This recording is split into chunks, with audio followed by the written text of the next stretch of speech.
Bismillahirrahmanirrahim. Assalamualaikum warahmatullahi wabarakatuh. Innal hamdalillah nahmaduhu wa nasta'inuhu wa nastaghfiruh wa na'udzu billahi min syururi anfusina wa sayyiati a'malina. May yahdihillahu fala mudhillalah wa may yudlil fala hadiyalah. Wa asyhadu an la ilaha illallah wahdahu la syarikalah wa asyhadu anna Muhammadan abduhu wa rasuluh. Allahumma shalli ala nabiyyina Muhammad wa ala alihi wa man tabi'ahum bi ihsan ila yaumiddin. Allahumma inna nas'aluka ilman nafi'a wa rizqan thayyiba wa amalan mutaqabbala. Puji syukur kita panjatkan pada Allah. Selawat dan salam semoga tercurah pada Nabi besar, Nabi agung, Nabi kita Muhammad sallallahu alaihi wasallam. Baik, ini yang Instagram.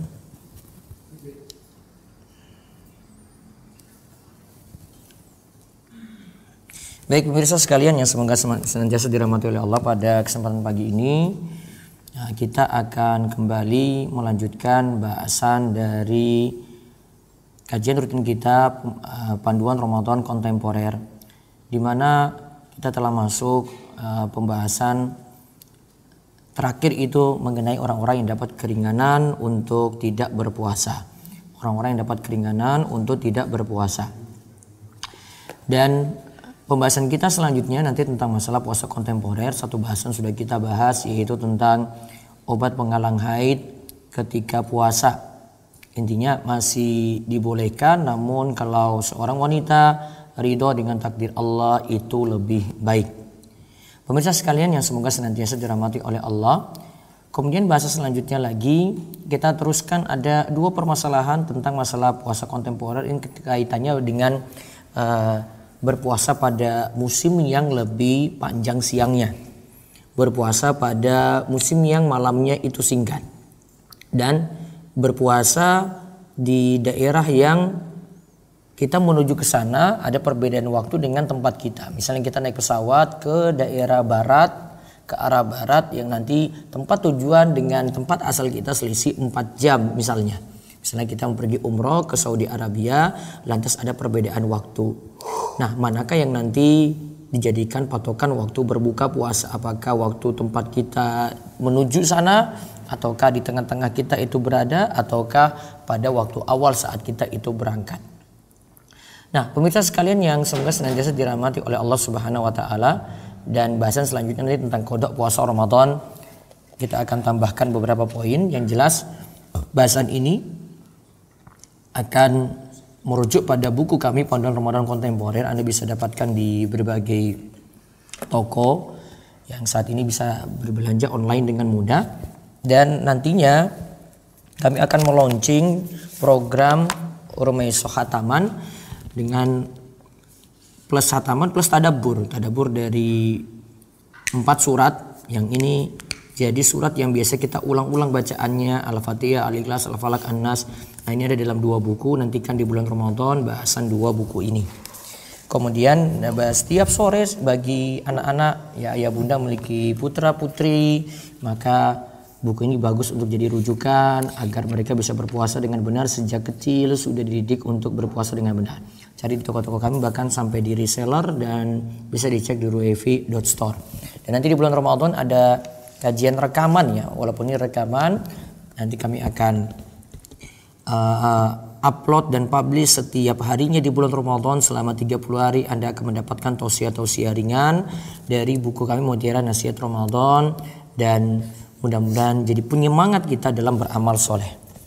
Baik, kita lanjut. Kemarin sudah ya untuk obat penghalang haid. Sekarang waktu puasa di pesawat. Yang tadi saya cerita, kita ke arah barat, sampai di misalnya kita dari Jakarta ke barat ke Jeddah atau ke Madinah. Nah, kita lagi berpuasa nih siang hari. Biasanya berpuasanya tambah jam di situ. Nah, bagaimana kita berpuasa? Waktu berbukanya ikut daerah yang mana? Bisa lihat di halaman 138 dari Panduan Ramadan Kontemporer yang kami susun. Silakan. Waktu buka puasa di pesawat. Para ulama di Al-Lajnah Ad-Daimah, Komisi Fatwa Kerajaan Saudi Arabia, pernah ditanya, kapan waktu berbuka puasa di bulan Ramadan di tengah-tengah perjalanan pesawat? Jawab, Jika siang hari seseorang yang berpuasa berada di pesawat dan ia tetap menjalankan puasanya hingga malam hari atau tenggelamnya matahari, ia tidaklah boleh berbuka puasa kecuali jika telah tenggelamnya matahari. Tenggelamnya matahari di sini dilihat dari posisi orang yang melakukan perjalanan, bukan dari tempat awal ia berpuasa. Nah, jadi gampangannya posisi kita itu ada di mana, maka nanti kita perhatikan waktu berbuka puasa di situ. Walaupun nanti jam kita itu untuk berbuka jadi bertambah. Misalnya jam kita itu berbuka ya dari Jakarta seharusnya buka jam 6, tapi kalau di waktu pesawat mungkin ya sudah jam 21 atau 20. Nah, itu baru kita berbuka. Nah, itu pas di atas India. Ya. Kita lihat, matahari tenggelam nih. Nah, biasanya kan yang tahu ini seperti Pak Pilot ataupun pramugara-pramugari itu kan tahu. Oh, ini sudah waktu berbuka puasa, maka mereka akan beritahu. Maka kita berada di posisi matahari tenggelam, nah kita berbuka. Seandainya pun dari Jakarta ke Jeddah kita belum dapati waktu tenggelam matahari, kita baru dapati nanti ketika di Jeddah atau di Madinah, berarti kita nanti berbuka di sana. Berarti nanti ada tambahan waktu 4 jam. Misalnya kalau kita berpuasa normal itu 14 jam, akhirnya kita berpuasa 18 jam atau 19 jam. Ya, ini resiko orang yang melakukan perjalanan kalau dia saat safar ingin ambil keringanan puasa. Kalau ia saat safar sekali lagi ingin mengambil keringanan puasa, ya aman situ ya. Jadi kalau dia tidak ambil keringanan puasa, yaitu dia tetap puasa, ya dia ikuti seperti itu. Namun kalau dia mau ngambil juga boleh seperti ayat yang pernah kita bahas, wa man kana maridun aw ala safarin fa iddatun min ayamin ukhra. Siapa yang sakit atau bersafar. Dan ini dia dalam keadaan bersafar kan, waktu subuh sudah masuk, dia masih dalam keadaan bersafar ya. Maka dia saat tidak puasa mengqadha puasanya di hari-hari yang lain. Nah, sekarang satu permasalahan lagi, kalau berpuasa di saat waktu siangnya begitu panjang, mungkin bisa 20 jam, 23 jam bisa.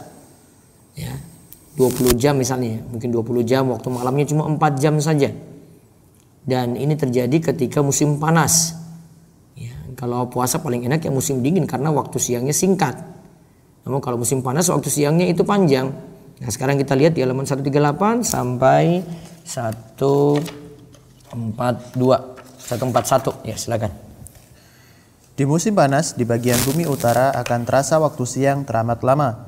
Waktu untuk berpuasa pun akan terasa lama. Begitu pula waktu antara sholat 5 waktu. Lihat ya, waktu untuk berpuasa terasa lama. Waktu antara sholat 5 waktu juga lama. Terus sekarang bagaimana jika kita tinggal di negeri yang waktu siangnya sangat panjang, atau di negeri yang bahkan tidak pernah mendapati waktu siang atau sepanjang hari adalah malam? Nah, bisa jadi tidak pernah mendapati waktu siang, malam terus. Dalam 24 jam itu malam terus, atau tidak pernah mendapati waktu malam. Ya, tidak pernah mendapati waktu malam, atau malam terus tidak pernah mendapati siang. Ya, atau sebaliknya ya. Nah, kita lihat fatwa, ini kami sertakan fatwa dari Al-Lajnah Ad-Daimah lil Buhus Al-Ilmiyah wal Ifta. Ini dikeluarkan fatwanya pada zaman Syekh Abdul Aziz bin Baz selaku ketua saat itu. Silakan dibaca. Pertama, bagi yang bermukim di negeri yang malam dan siangnya bisa dibedakan dengan terbitnya fajar dan tenggelamnya matahari. Walau waktu siang lebih lama di musim panas dan singkat di musim dingin, maka wajib baginya mengerjakan sholat 5 waktu di waktunya masing-masing. Hal ini berdasarkan keumuman firman Allah yang artinya, dirikanlah sholat dari sesudah matahari tergelincir sampai gelap malam, dan dirikanlah pula sholat subuh. Sesungguhnya sholat subuh itu disaksikan oleh malaikat. Al-Isra ayat 78. Begitu pula dengan firman Allah yang artinya, sesungguhnya sholat itu adalah fardu yang ditentukan waktunya atas orang-orang yang beriman. An-Nisa. Jadi yang pertama, bagi yang bermukim di negeri yang malam dan siangnya bisa dibedakan dengan terbitnya fajar dan tenggelamnya. Walau waktu siang itu lebih lama, maka wajib mengerjakan sholat di waktu masing-masing. Jadi sholat tetap dikerjakan di waktu masing-masing kalau kita itu memahami ada waktu terbit matahari, ada waktu tenggelam, atau ada waktu terbit fajar subuh dan ada waktu tenggelam matahari. Berarti nanti waktu zuhur di waktunya sesuai dengan keadaan matahari, waktu asar itu di waktunya sesuai keadaan matahari, waktu maghrib ketika tenggelam matahari, waktu isya ketika cahaya merah di ufuk barat itu hilang, kemudian waktu subuh ketika terbit fajar subuh. Jadi dikerjakan di waktunya masing-masing. Terus ini berkenaan. Ini berkenaan dengan waktu sholat. Adapun berkenaan dengan waktu puasa di bulan Ramadan, maka tetap seorang muslim yang dikenai kewajiban puasa untuk menahan diri dari makan dan minum, serta dari segala pembatal setiap harinya dimulai dari terbitnya fajar hingga tenggelamnya matahari di negerinya. Hal ini berlaku selama waktu siang dan waktu malam bisa dibedakan di negerinya, dan total malam dan siang tetap 24 jam. Dan halal bagi mereka untuk makan, minum, berhubungan intim di malam harinya, walau waktu malamnya begitu singkat. Nah, kalau waktu malamnya singkat, ya misalnya waktu malamnya cuma 4 jam, 3 jam, ya maka risikonya dia tetap makan, minum, hubungan intim cuma sekadar waktu tersebut. Terus karena seperti dipahami bahwa syariat Islam itu umum untuk seluruh manusia di berbagai negeri. Syariat Islam itu umum untuk seluruh umat manusia di berbagai negeri. Allah Ta'ala berfirman artinya, dan makan minumlah hingga terang bagimu benang putih dari benang hitam, yaitu fajar. Kemudian sempurnakanlah puasa itu sampai datang malam. Ya, terus siapa yang tidak kuat? Siapa yang tidak kuat berpuasa karena waktu siang begitu panjang, atau berdasarkan pengalaman yang sudah-sudah, atau info dari dokter yang amanat, atau jika ia puasa bisa binasa atau mendapati sakit yang parah, atau sakitnya bertambah riskan, atau kesembuhannya jadi bertambah lama, maka ia boleh tidak berpuasa, namun tetap mengqadha atau mengganti puasanya di hari lainnya di saat ia mampu di bulan mana saja. Nah, ini kata Al-Lajnah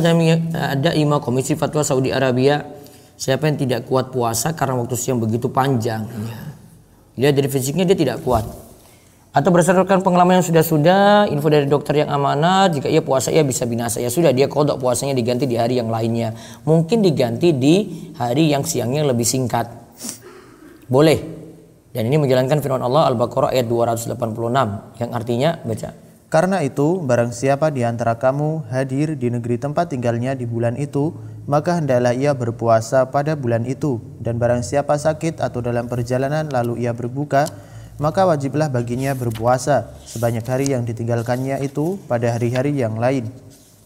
Ya, terus sekarang yang kedua, adapun bagi yang bermukim. Adapun bagi yang bermukim di daerah yang matahari tetap terus ada di musim panas atau tidak terbit di musim dingin, atau waktu siang berlangsung terus hingga 6 bulan, begitu pula waktu malamnya terus berlangsung selama 6 bulan misalnya, maka wajib baginya melaksanakan sholat 5 waktu setiap 24 jam. Nantinya, jadi kalau misalnya matahari ada terus atau malam itu gelap terus, tetap ada situ sholat 5 waktu 24 jam, itu ada.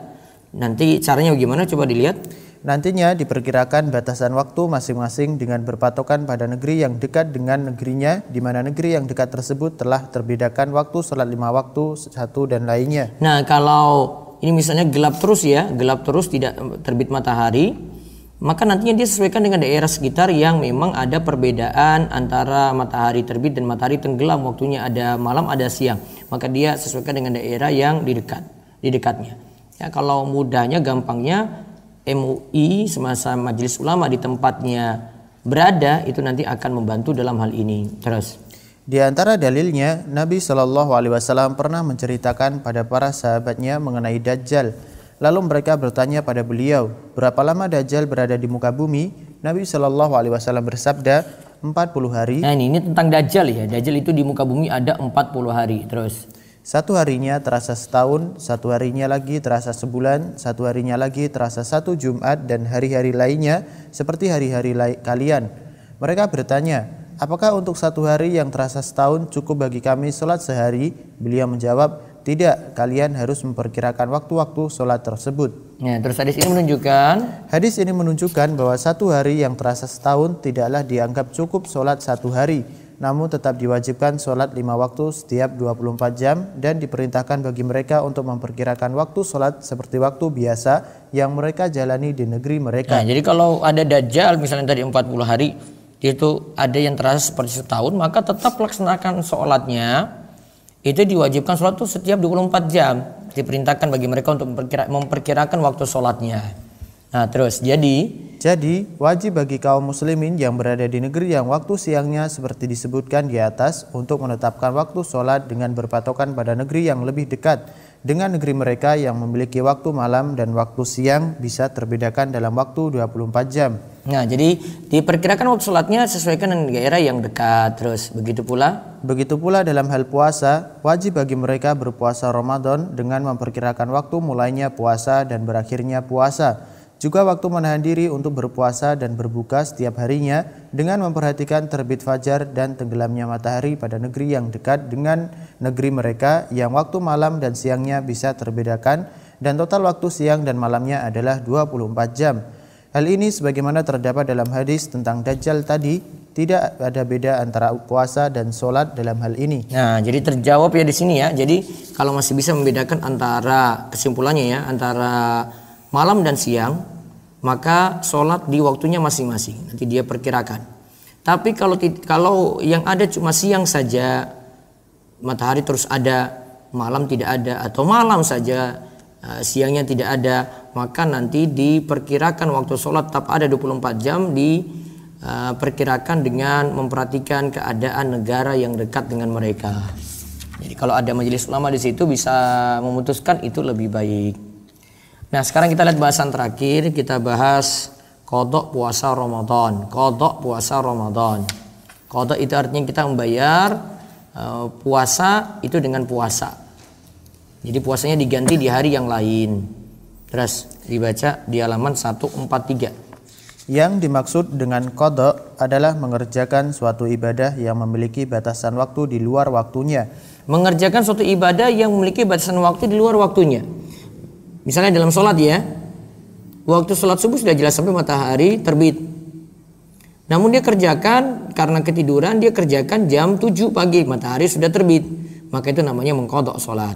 Terus untuk kasus orang sakit misalnya, di bulan Ramadan ia mengalami sakit berat sehingga tidak kuat berpuasa. Sesudah bulan Ramadan dia mengganti puasanya tadi, inilah yang disebut qadha. Nah, ini disebut qadha. Orang sakit di bulan Ramadan tidak kuat puasa, maka dia ganti di luar bulan Ramadan. Terus orang yang diberi keringanan untuk mengqadha puasa. Ada beberapa golongan yang diberi keringanan atau diharuskan untuk tidak berpuasa di bulan Ramadan dan mesti mengqadha puasanya setelah lepas dari uzur, yaitu pertama, orang yang sakit dan sakitnya memberatkan untuk puasa. Termasuk pula adalah wanita hamil dan menyusui apabila berat untuk berpuasa. Ya. Yang pertama ini orang sakit dan sakitnya memberatkan untuk puasa. Ya, orang sakit dan sakitnya itu memberatkan untuk puasa ya. Terus juga termasuk wanita hamil dan menyusui apabila berat untuk puasa. Jadi susahnya untuk wanita hamil dan menyusui di situ. Bukan untuk bayinya, dia bukan merasa kendala untuk bayinya ya, tapi untuk dia. Misalnya dia tambah lemas gitu. Terus yang kedua, seorang musafir dan ketika bersafar sulit untuk berpuasa atau sulit melakukan amalan kebajikan. Nah, musafir juga kalau tidak berpuasa dan ketika bersafar sulit untuk berpuasa atau sulit melakukan amalan kebajikan. Atau mungkin seperti kemarin yang kita sebut cuma sekadar safar saja, safarnya safar yang mubah, maka dia boleh ambil keringanan untuk tidak puasa. Terus dia ganti di hari yang lain. Terus yang ketiga, wanita yang mendapati haid dan nifas. Wanita yang mendapati haid dan nifas. Ya, wanita yang mendapati haid dan nifas, nanti dia qadha di hari yang lain. Yang berikutnya dalil. Dalil golongan pertama dan kedua adalah firman Allah, "Wa man kana maridun aw 'ala safarin fa iddatun min ayyamin ukhar." Dan barang siapa sakit atau dalam perjalanan lalu ia berbuka, maka wajiblah baginya berpuasa sebanyak hari yang ditinggalkannya itu pada hari-hari yang lain. Ya, terus itu disebut sakit ya. Sakit kalau tidak puasa maka diganti di hari yang lain. Terus dalil wanita haid dan nifas adalah, dalil wanita haid dan nifas adalah hadis dari Aisyah. Beliau mengatakan, kana yusibuna dzalika fa nu'maru bi qada'is shaumi wa la nu'maru bi qada'is sholati. Kami dulu mengalami haid, kami diperintahkan untuk mengqadha puasa dan kami tidak diperintahkan untuk mengqadha sholat. Ya, baik, sekarang ada satu masalah lagi. Kalau di sini tadi disebut yang terakhir ini wanita haid disuruh qadha sholat, tidak qadha sholat, tapi disuruh qadha puasa. Nah, kalau dia dia mengalami haid, maka dia punya uzur seperti itu, uzur yang menghalangi. Nah, sekarang adakah qadha bagi orang yang sengaja tidak puasa? Adakah qadha bagi orang yang sengaja tidak puasa? Jadi misalnya dia sengaja tidak puasa hari ini, apakah perlu diganti di hari yang lainnya? Nah, kita lihat pembahasan di halaman 144 sampai 147. Yang dimaksud di sini, apakah orang yang sengaja tidak puasa diharuskan mengganti puasa yang ia tinggalkan? Mayoritas ulama berpendapat bahwa siapa saja yang sengaja membatalkan puasa atau tidak berpuasa, baik karena ada uzur ataupun tidak, maka wajib baginya untuk mengqadha puasa. Mayoritas ulama, ini mayoritas ya. Mayoritas, siapa saja yang sengaja membatalkan puasa, sengaja ya batalkan puasa atau tidak berpuasa, baik karena ada uzur ataupun tidak, maka wajib baginya untuk mengqadha puasa. Wajib puasanya diqadha. Namun ada ulama yang memiliki pendapat yang berbeda. Ibnu Hazm dan ulama belakangan seperti Syekh Muhammad bin Shalih Al-Utsaimin berpendapat bahwa bagi orang yang tidak berpuasa dengan sengaja tanpa ada uzur, tidak wajib baginya untuk mengqadha puasa. Ada kaidah usul fikih yang mendukung pendapat ini. Kaidahnya adalah ibadah yang memiliki batasan waktu awal dan akhir. Ingat, dia punya batasan waktu awal dan akhir. Apabila seorang meninggalkannya tanpa ada uzur, tanpa alasan, maka tidak disyariatkan baginya untuk mengqadha. Kecuali jika ada dalil baru juga kecuali kalau ada dalil baru yang mensyariatkannya. Terus Syekh Muhammad bin Shalih Al-Utsaimin memaparkan pula kaidah di atas. Sesungguhnya ibadah yang memiliki batasan waktu awal dan akhir, apabila seseorang mengerjakan ibadah tersebut di luar waktunya tanpa ada uzur atau alasan, maka ibadah tadi tidaklah bermanfaat dan tidak sah. Sesungguhnya ibadah yang memiliki batasan waktu awal dan akhir, dia punya batasan waktu awal dan akhir ya. Bila seorang itu mengerjakan ibadah tersebut di luar waktunya, dia mengerjakan ibadah tersebut di luar waktunya tanpa ada uzur atau alasan, maka ibadah tadi tidaklah bermanfaat dan tidak sah. Ya. Karena sudah keluar waktu, kata Syekh Ibnu Utsaimin. Terus Syekh rahimahullah juga kemudian membawakan contoh.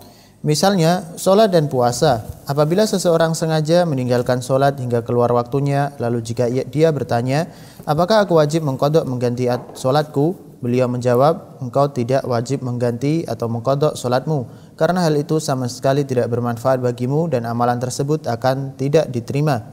Ya. Jadi kalau sholat di luar waktu ya sudah amalnya tidak diterima. Ya, maka beliau tidak setuju dengan qadha di sini intinya. Untuk orang yang tinggalkan sholat dengan sengaja. Misalnya subuh-subuh dia tidak kerjakan sholat subuh, perlu diqadha enggak? Kata Syekh Ibnu Utsaimin tidak, karena waktunya sudah keluar di situ. Dan dia tinggalkan dengan sengaja. Beda kalau orang ketiduran. Nah, terus. Begitu pula apabila ada seseorang yang tidak berpuasa sehari di bulan Ramadan dengan sengaja tanpa uzur, lalu dia bertanya pada kami, apakah aku wajib untuk mengqadha puasa tersebut? Kami pun akan menjawab, tidak wajib bagimu untuk mengqadha puasamu yang sengaja engkau tinggalkan hingga keluar waktu, karena Nabi SAW bersabda, Man 'amila 'amalan laisa 'alaihi amruna fahuwa raddun. Barang siapa melakukan suatu amalan yang tidak ada dasarnya dari kami, maka amalan tersebut tertolak. Ya, terus apabila seseorang mengakhirkan ibadah yang memiliki batasan waktu awal dan akhir dan mengerjakan di luar waktunya, maka dia berarti telah melakukan suatu amalan yang tidak ada dasarnya dari Nabi SAW. Amalan tersebut adalah amalan yang batil dan tidak ada manfaat sama sekali. Ya, terus. Mungkin ada yang ingin menyanggah penjelasan Syekh Ibnu Utsaimin di atas dengan mengatakan, lalu kenapa ada qadha bagi orang yang memiliki uzur seperti ketiduran atau lupa? Tentu bagi orang yang tidak memiliki uzur seharusnya lebih pantas ada qadha, artinya lebih layak untuk mengganti sholat atau puasanya. Nah, ada mungkin nanti bertanya, kalau sholat ketiduran aja disuruh qadha, kok masa ini orang yang tinggalkan dengan sengaja saja tidak ada qadha? Nah, dijawab berikut ini. Syekh Ibnu Utsaimin alhamdulillah telah merespon perkataan semacam tadi. Beliau rahimahullah mengatakan, seseorang yang memiliki uzur, maka waktu ibadah untuknya adalah sampai uzurnya tersebut hilang. Jadi orang seperti ini tidaklah mengakhirkan ibadah sampai keluar waktunya. Oleh karena itu Nabi SAW mengatakan bagi orang yang lupa sholatlah ketika dia ingat. Ya, terus. Adapun orang yang sengaja meninggalkan ibadah hingga keluar waktunya, lalu dia tunaikan setelah itu, maka dia berarti telah mengerjakan ibadah di luar waktunya. Oleh karena itu untuk kasus yang kedua ini amalannya tidak diterima. Ya. Lalu jika seseorang yang tidak berpuasa dengan sengaja tanpa ada uzur di atas tidak perlu mengqadha, lalu apa kewajiban dirinya? Nah, kalau dia tidak perlu qadha berarti ya. Kalau dia tinggalkan puasa dengan sengaja, kewajibannya apa kalau begitu? Terus. Kewajiban dirinya adalah bertobat dengan taubat nasuha dan hendaklah dia tutup dosanya tersebut dengan melakukan amalan soleh, di antaranya dengan memperbanyak puasa sunnah. Ya, terus Ibnu Utsaimin menjelaskan, amalan ketaatan seperti puasa, sholat, zakat, dan selainnya yang telah lewat atau ditinggalkan tanpa ada uzur, ibadah-ibadah tersebut tidak ada kewajiban qada. Taubatlah yang nanti akan menghapuskan kesalahan-kesalahan tersebut. Jika dia bertaubat kepada Allah dengan sesungguhnya dan banyak melakukan amalan soleh, maka itu sudah cukup daripada mengulangi amalan-amalan tersebut. Ya, terus Syekh Masrur bin Hasan Ali Salman mengatakan, pendapat yang kuat, wajib baginya untuk bertaubat dan memperbanyak puasa-puasa sunnah, dan dia tidak memiliki kewajiban kafarah. Jadi kalau orang yang tinggalkan puasa dengan sengaja, dulu misalnya pergi sekolah puasa, di sekolah dia jajan, batalkan puasa, maka kewajibannya taubat. Terus tidak ada kafarat kecuali taubat dan memperbanyak puasa sunnah untuk tutup kesalahan yang telah lalu.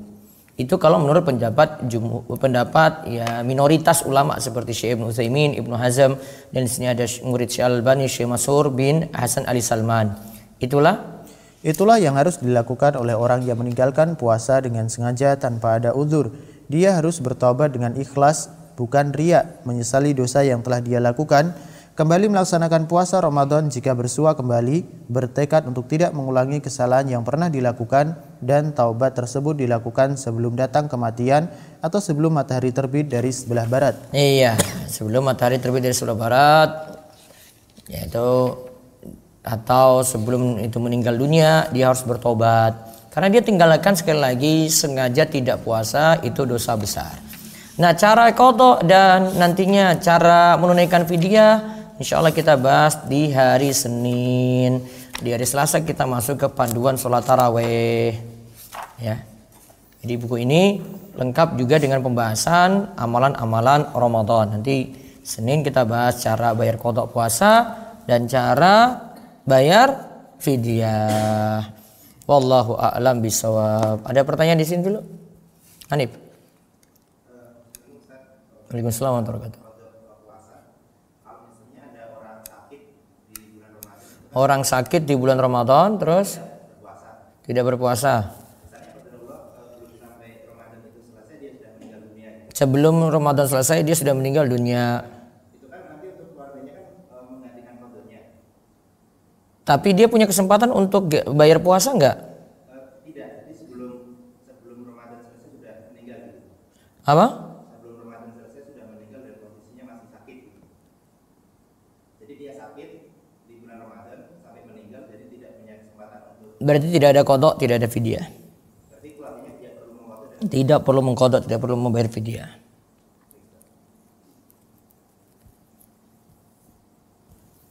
Terus ada lagi, Maulana?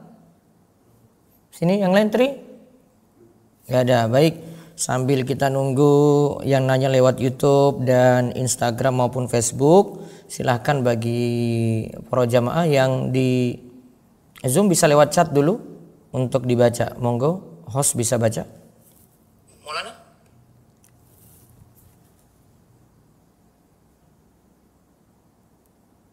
Ustaz, saya bacakan satu pertanyaan dulu.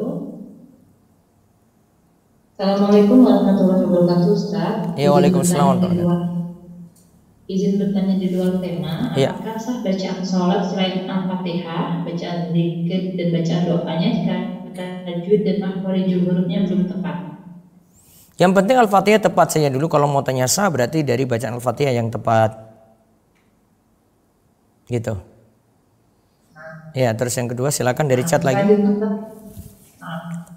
Bismillah, aku izin bertanya di luar tema, Ustaz, apa hukumnya sholat tidak menggunakan celana dalam? Apa Ustaz? Ya, yang penting menutup aurat. Menutup ini tidak mesti ada yang ini. Yang penting tidak terlalu tipis saja lah, tidak transparan. Maka sholatnya itu sah. Terus silakan lagi lewat chat. Ustaz, tahun lalu sudah membayar fidyah, namun karena hutang puasa terlalu banyak, maka qada puasanya belum selesai. Apakah tahun ini wajib bayar fidyah lagi, Ustaz? Kalau memang punya uzur, bayar utang puasanya sulit karena punya uzur, ya qada dulu. Ya, fidyah itu kalau memang untuk orang yang lalai. Ya, lalai. Nanti kita akan bahas di pertemuan berikutnya ya, hari Senin ya. Dia lalai, harusnya sudah bisa qada, dia punya utang 6 hari. Sampai Ramadan berikut belum lunas, maka kewajibannya 2, yaitu bayar qada kemudian bayar fidyah. Baik, satu lagi lewat chat. Lanjutan yang tadi Ustaz, Ya. apabila menunda bayar fidyah karena uzur belum memiliki uang, apakah diperbolehkan? Boleh. Nanti kita bahas ketika cara bayar fidyah. Waktu bayar fidyah tidak dibatasi, sesuai dengan kemampuan. Lanjut cek Ustaz. J. Apa izin bertanya dua tema Ustaz? Bagaimana sikap kita menghadapi teman kerja yang mayoritas yang suka bercanda dengan kata-kata kotor? Apakah itu lumrah Ustaz? Nggak lumrah, ditinggalkan. Tipe teman itu ada 3 ya. Ada tipe teman yang kita butuh setiap waktu. Ini bagus kita terus berteman dengan dia seperti layaknya makanan ya. Butuh tiap waktu. Ada tipe teman itu yang jadi ibaratnya itu obat gitu atau dokter. Maka ketika kita butuh kita datang. Kalau tidak butuh ya tidak perlu datang. Ada tipe teman yang jadi racun. Kalau itu jadi racun, walaupun dia cuma kadang bercanda, namun kata-katanya kasar dapat membawa efek jelek bagi kita, maka tidak berteman dengannya. Atau bisa disikapi seperti kedua, kalau ada butuh saja baru berteman dengan dia. Gitu. Terus. Nah, chat lagi Ustaz. Chat lagi silakan. Ahwan Ustaz izin bertanya dan mengkonfirmasi terkait qada dan fidyah. Apakah benar apabila wanita hamil dan menyusui, jika khawatir terhadap dirinya maka ia cukup mengqada. Ya. Namun apabila khawatir terhadap bayinya maka ia perlu membayar fidyah. Iya, itu lebih aman di situ. Yang itu mengkompromikan dalil-dalil. Ada dalil Al-Quran, ada dalil hadis dari Ibnu Abbas, semuanya dikompromikan. Dan ini pendapat dari mazhab Syafi'i dan Hambali. Saya lebih srek saat ini dengan pendapat itu. Intinya kedua keadaan tadi, khawatir pada bayi atau pada diri sendiri, semuanya ada qada, tidak cukup dengan fidyah saja. Ya gitu. Ya, terus bisa resen. Silahkan Ibu Sri Nur Komariah dibuka mic-nya Bu. Iya, Assalamualaikum Ustaz. Waalaikumsalam warahmatullahi wabarakatuh. Afwan di luar tema. Ya. Ustaz, barusan saya menyimak video antum di YouTube yang tentang mengenal mudharabah. Ya. Kesimpulan yang saya tangkap kalau akad mudharabah musyarakah, modal tidak dijamin balik oleh si mudharib. Ya. Dan hasil bonus profit per bulan halal ya Ustaz, betul? Iya. Oh, nah kalau akad qardun yaitu kredit, modal dijamin balik tetapi tidak mendapatkan profit bulanan. Iya, Jadi, betul. Kalau akad qard ini dapat bonus profitnya di akhir kontrak, Ustaz, betul? Iya. Akad qard nggak dapat bonus dong. Walaupun sudah kontraknya selesai. Qard itu cuma minjam aja. Terus kembalikan dengan yang semisal qardun. Kalau mudharabah baru iya. Oh, jadi akad qard ini tidak dapat keuntungan sama sekali si investor. Enggak, tapi uangnya dijamin balik. Oh, sama seperti halnya meminjam uang ya? Iya. Qard itu istilahnya meminjam, memang meminjam. Gitu ya. Lalu tuh misal, nah kalau akad qard itu kredit modal dijamin balik tetapi tidak mendapatkan profit bulanan.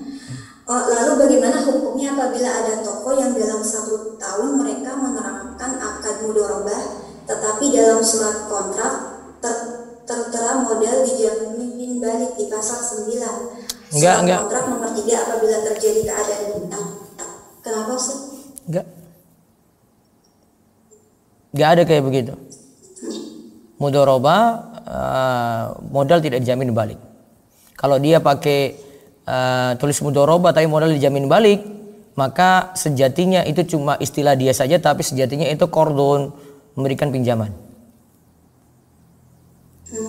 Tapi kalau mudharabah itu setiap bulannya dapat profit halal ya Pak? Kalau sudah ada untung.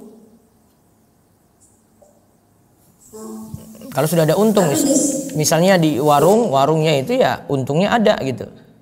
Tiap bulan bisa. Kalau enggak ditetapkan mungkin nanti setiap 6 bulan atau 1 tahun bagi hasil karena sudah ada untung. Ya, kan ada usaha yang bisa ada untung tiap pekan, bisa ada untung tiap bulan gitu. Untungnya ini nanti dibagi.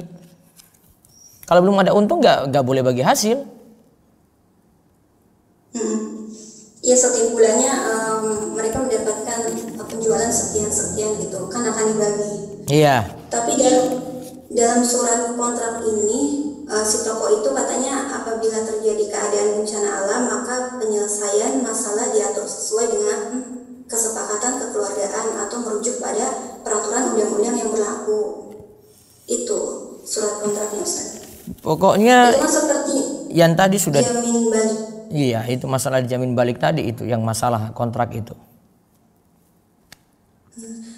Tapi kemudian mereka merubah akadnya, nggak tahu setiap bulannya kami para investor itu nggak dapat bonus profit, tetapi setelah kontrak selesai 1 tahun katanya mendapatkan misal saya 100 juta investasi saham, kemudian dikali 10%, jadi dapatnya apabila itu penjualan. Iya, gampangnya tadi Bu, modal dijamin balik atau tidak?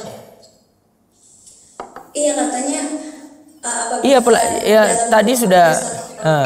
tadi sudah mudah sebenarnya dipahami. Jadi masalahnya cuma modal kalau dijamin balik ya berarti utang, kalau modal tidak dijamin balik ya berarti mudharabah, gitu aja.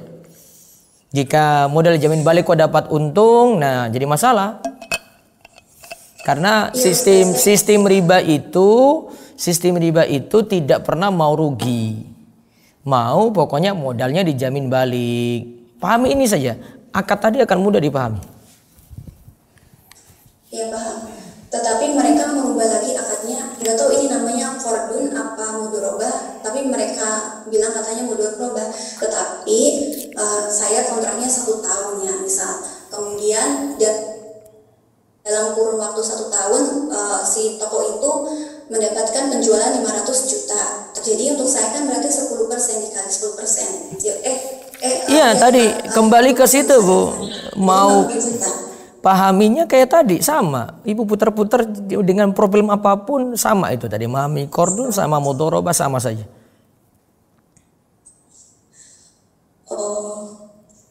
Simple kok, syariat itu simple, mau terapkan ke masalah apapun sama. Nah, Ustaz. Jadi kalau qardun tetap 100 juta, 1 tahun udah selesai kontraknya 100 juta lagi Ustaz. Nggak boleh ada tambahan 50 juta gitu. Nggak boleh.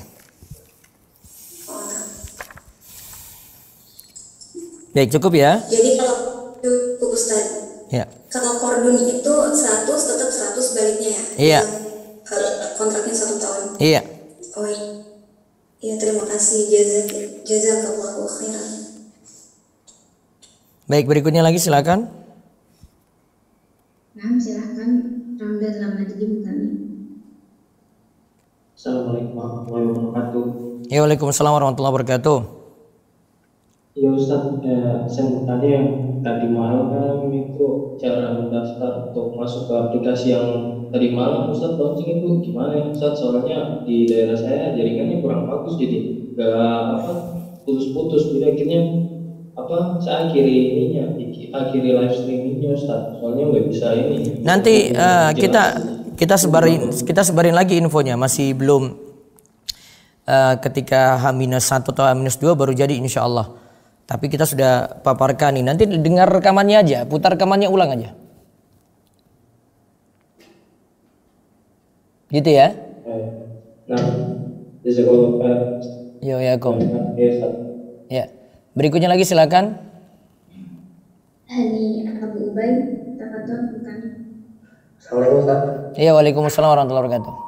Ustaz, mau tanya tadi Ustaz, terkait kalau misalnya waktu siangnya dia itu lama Ustaz. Kalau yang di Rusia itu berarti dia itu misalnya kan 19 jam Ustaz ya, waktu siangnya ya Ustaz ya. Itu apakah dia itu dikatakan masuk utuh Ustaz ya? Kalau misalnya masih kuat kok. Harus mengganti. Masih kuat insya Allah. Masih kuat insya Allah. Tapi kalau misalnya dia mengatakan misalnya dia kebiasaan di Indonesia Ustaz ya, terus dia ke Rusia yang siangnya 19 jam selama 1 bulan, ternyata dia merasa kayak terbebani, apakah dia termasuk masuk utuh Ustaz? Dicoba dulu, baru bisa dibilang uzur ya. Ya Ustaz. Terus ya tadi Ustaz, kalau misalnya dia menemukan misalnya selama di 24 jam itu dia itu tidak ada malam Ustaz ya. Berarti waktunya untuk sholat dia itu memperkirakan dengan waktu yang sekitarnya Ustaz ya. Iya. Ya Ustaz. Saya Ustaz mau tanya yang tadi Ustaz yang pernyataan bahwa pendapatnya yang mayoritas ulama bahwa dia wajib mengqadha meskipun dia tidak ada udzur, itu dia berdalil apa Ustaz ya? Dia apa? Tadi kan dia paparkan itu kan Dia apa? jadi Ustaz, dia puasa tanpa udzur. Iya, terus? Nah, menurut mayoritas ulama dia wajib mengqadha ya Ustaz ya? Iya, dia harus qadha. Kalau dia punya utang 100 hari ya dia qadha. Nah, tanpa udzur Ustaz. Iya. Kan pendapatnya Syekh Utsaimin kan dia tidak mengqadha tapi dia melakukan nasuha kan Ustaz ya? Iya. Nah, tadi kan kalau pendapatnya mayoritas ulama kan dia wajib mengqadha. Lah, itu dalilnya apa Ustaz ya? Itu tadi, orang yang tidur saja disuruh qadha, masa orang yang nggak punya uzur apa-apa kok nggak disuruh qadha? Oh, itu yang pendapatnya dari mayoritas ulama ya Ustaz? Iya. Kalau mau aman sih, mau aman artinya untuk nakut-nakuti orang, ngajarkan yang baik, suruh qadha saja karena dia biar jadi sadar gitu. Karena kalau suruh taubat saja dia masih belum serius. Suruh qadha saja. Itu lebih aman. Ya Ustaz, jazakallahu khairan Ustaz. Waalaikumsalam. Baik, berikutnya lagi silakan. Nah, Mbak Nurul, tafadhol Ibu kami. Assalamualaikum Ustaz. Waalaikumsalam warahmatullahi wabarakatuh. Izin tanya kalau misalkan masuk sekolah gitu ya, misalkan anak TK gitu di sekolahnya itu diminta uang masuk kan ya, berarti uang masuk, uang sumbangan pendidikan, terus SPP bulan pertama dan segala macam gitu. Apa hukumnya kalau ternyata di seluruh rincian biayanya itu ternyata ada biaya asuransi gitu. Itu kalau seandainya saya bayarkan, apakah saya terikat dengan akad asuransi? Maksudnya saya termasuk membayar asuransinya atau bagaimana Ustaz? Itu hukumnya dalam Islam bagaimana? Itu ikutan namanya. Jadi bukan maksud pokok. Karena dia bayar, tapi harus ada konsekuensi bayar asuransi. Sama seperti ibu bayar untuk surat-surat kendaraan, itu ada asuransi situ, Bu. Tapi cuma maksud ikutan. Jadi tidak masalah untuk yang bayar. Tidak masalah untuk yang bayar. Oh, tidak masalah untuk yang bayar. Berarti kalau misalnya ada biaya asuransi termasuk, kita bayar, niatnya biar bayar sekolah aja gitu ya Ustaz? Iya. Oh iya. Ya, terima kasih Ustaz. Jazakallahu khairan. Waalaikumsalam. Berikutnya lagi silakan. Halimah, tafadholi. Assalamualaikum Ustaz. Waalaikumsalam warahmatullahi wabarakatuh. Izin bertanya Ustaz. Iya. Pertanyaan yang kemarin Ustaz, yang pertanyaan kemarin Ustaz, yang niat puasa qadha dan puasa sawal kan nggak boleh disatuin Ustaz ya? Iya. Terus bagaimana puasa qadha yang belum lunas Ustaz? Apa dilunasi dulu? Dilunasi dulu. Oh, jadi nggak ada kesempatan untuk puasa sawal ya Ustaz ya? Karena puasa yang lalu tuh sampai 60 hari, 70 hari, masih lama. Iya, karena puasa Syawal itu man shoma Ramadan summa atba'ahu sitan min Syawal kana kasiyami dahar. Siapa puasa Ramadan berarti puasa Ramadannya sempurna dulu, lalu dia ikutkan dengan puasa 6 hari di bulan Syawal, maka dia dapat pahala puasa setahun penuh. Walaupun puasa yang qadha yang lalu-lalu gitu Ustaz. Mungkin yang puasa qadha untuk tahun ini dulu. Oh, jadi masih ada kesempatan puasa Syawal Ustaz. Iya. Satu lagi Ustaz. Ji.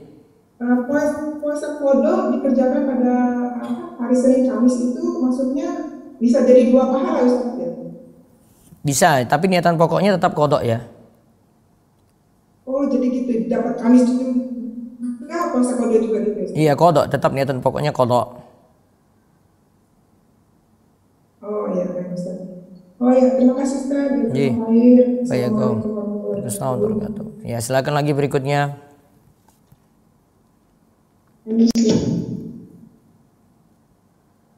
Assalamualaikum. Ya, waalaikumsalam warahmatullahi wabarakatuh.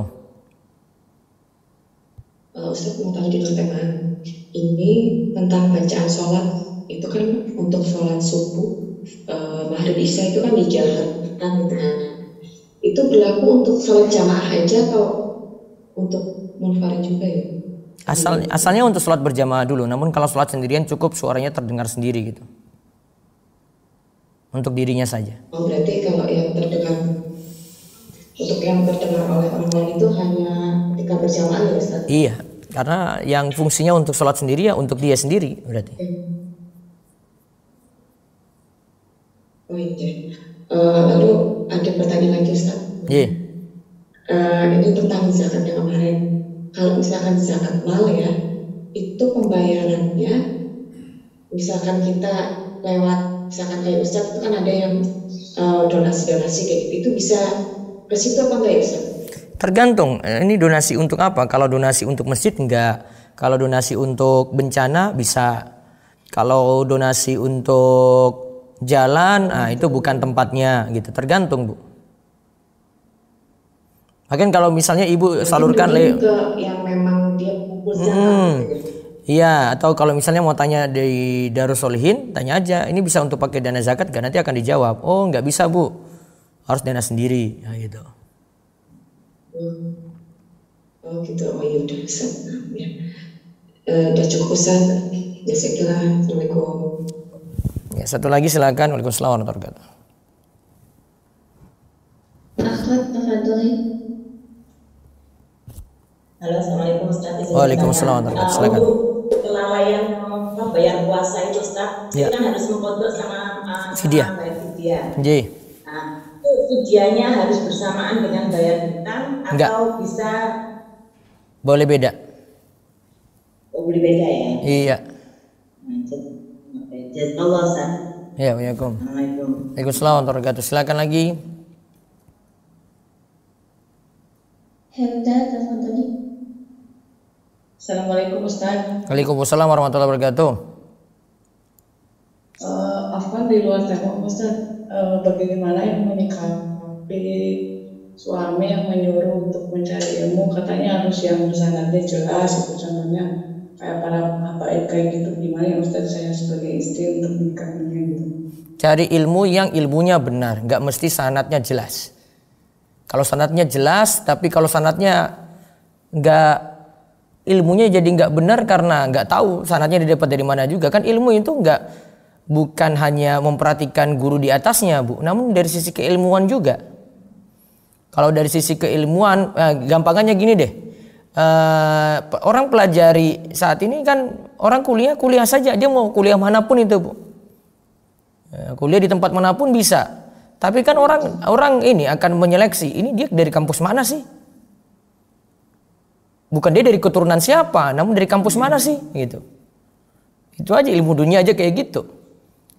Ilmunya mumpuni enggak? Kampusnya enggak terkenal nih, kampusnya enggak terpercaya. Nah, mungkin kita malas ngambil ilmu dari dia. Jadi bukan dari orangnya, namun dari keilmuannya gitu. Dalam ilmu dunia aja kayak gitu. Iya kan? Gak mungkin cuma dari perhatikan keturunan di situ, enggak. Keilmuan dong. Oh iya Ustaz. Iya. Sama kalau misalkan saya suka dengan kajian yang suami nggak suka diam-diam, dosa nggak Ustaz ya? Ya karena keadaan butuh, diam-diam saya nggak apa-apa. Oh, satu lagi boleh Ustaz? Iya. Saya kan punya anak kecil usia 3 tahunan gitu. Kalau misalkan lagi sholat gitu kan, yang bacaan biasanya yang diteraskan kayak surat-surat Al-Fatihah sama surat pendek. Kalau baca surat yang lainnya boleh dikencangkan nggak Ustaz? Boleh. Untuk pengajaran boleh. Ya. Soalnya ya Ya, cukup Ustaz. Jazakallahu khairan Ustaz. Ya, baik. Berikutnya lagi bisa ringkas Umur Yani dan Umur Yani. Waalaikumsalam warahmatullahi wabarakatuh. Umur Yani, silakan.